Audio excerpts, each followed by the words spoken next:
Hey everybody, it's Jason Blaha here, and once again it is time for my client, Emma's Vlogs. And we started her week off with a closed grip bench. She got 140 and wasn't really a PR. But we've got her in a little bit of a maintenance phase right now. If you guys will notice, her overall volume is down a little bit. Again, she's having a busy month, a lot of social events, a lot of work. So we've decided to take her down to kind of her minimum volumes, right? Her minimum volumes to more or less maintain, not push progress for just a short bit while she gets everything caught up. And again, we'll still make a little bit of progress. And I think that's what people forget sometimes, even with your advanced lifters, when you go into kind of a maintenance phase for a bit, because of work stress and stuff, we still will usually make some progress. It's just not going to be that optimal progress, right? But her training is still hard, and she's still hitting big lifts, and we're still getting some PR. So we're calling it a maintenance phase, but she hit a PR on one of her lifts this week. So what's her training look like on the upper days? Well, we do our max lift, our training max. Then she's doing some pause benching.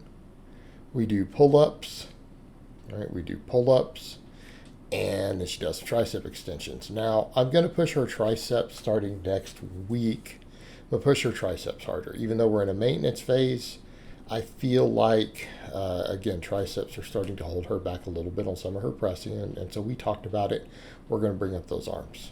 We're going to bring them up.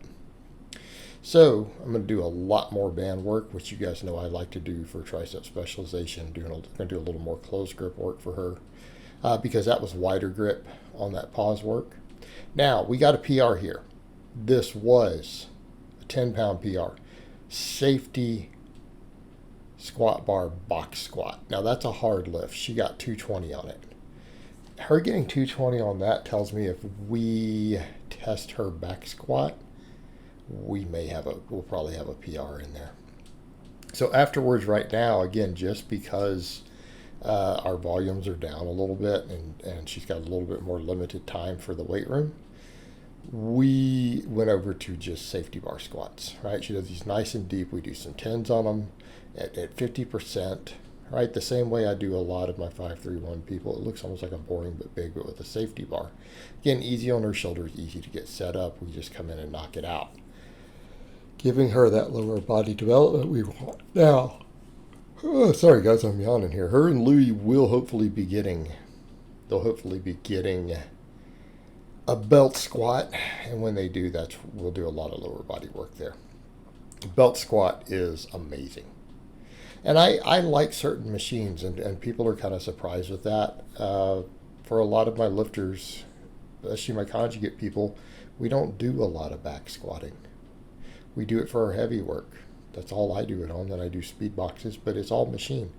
I have other clients in similar situations like that where they have a belt squat, we use it. Otherwise, we do leg pressing.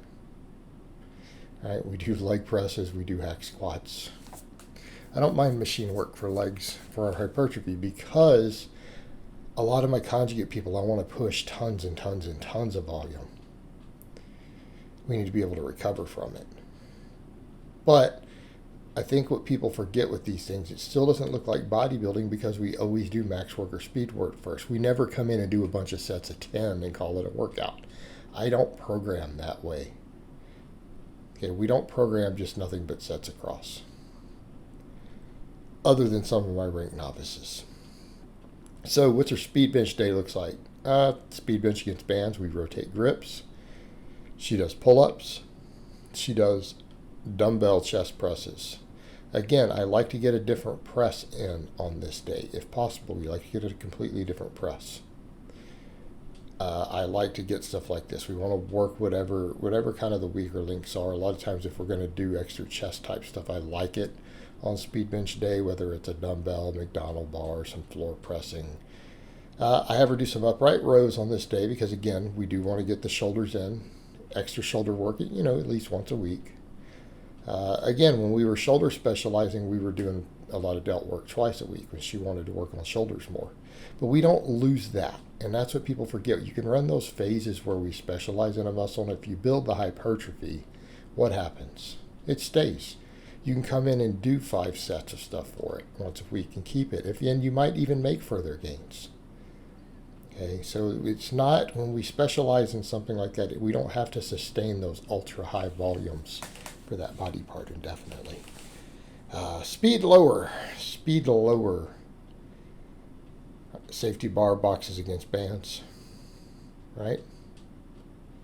So the box squats with bands. Sumo deadlift with bands.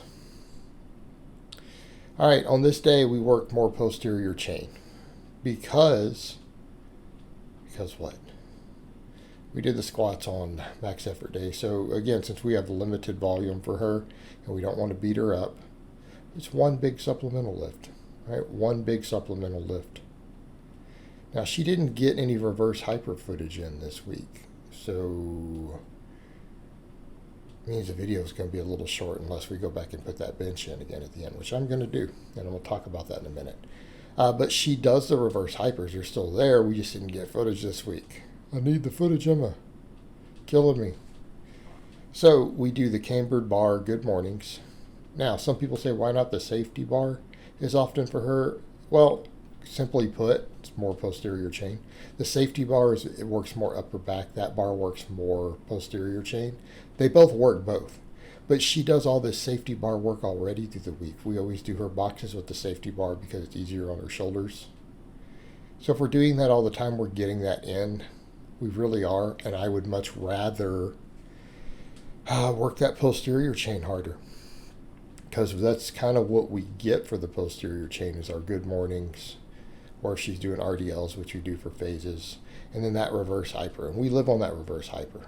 Keep in mind, she does 10 sets of the reverse hyper every single week, whether we get it on film or not. It's always on the sheet. It's always on the sheet. So let's talk about this bench. For some reason, there's a clown who makes new accounts and comes in and says, Emma can't even bench 135. She needs to give up. You guys have seen her pause bench with a wide grip at 150. She's floor pressed like 150, 155. So this is closed grip. Notice that's a row 45. Look at it. Look at the plate.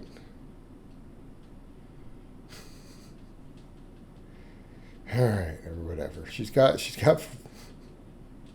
135 plus a small plate on each side. Because actually that's a stack of rogue plates. But guys, 140 paused on a closed grip. In what ludicrous world does a person, like, how delusional do people need to be to where they go, she can't bench 135? Well, we've seen her do it before. Seen her bench 150 with a pause, wide grip. This is closed grip, pause, 140. Right there. So come on, people. Stop being so silly. It's just silly. All right, guys, but that's really all I have to say on that today. I hope it's been informative, and I'll talk to you guys next time.